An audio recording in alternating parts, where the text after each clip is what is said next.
বিষয়টা নিয়ে আমার আর কথা কওয়ার কোনো ইচ্ছা ছিল না, কারণ আমি এর আগে এটা নিয়ে আর একটা ভিডিওতে বিস্তারিত বলছি, সেটা অনেক আগে।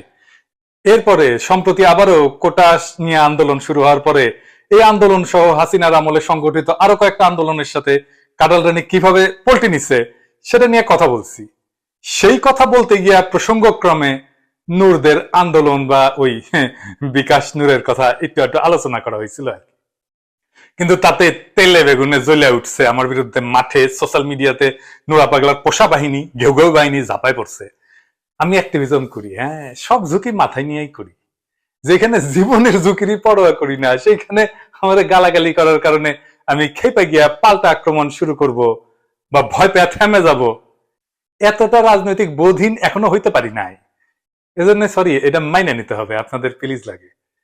যাই হোক, আমি যখন কারো সমালোচনা করি, ক্রিটিক করি, কাউন্টার দিই, সেটা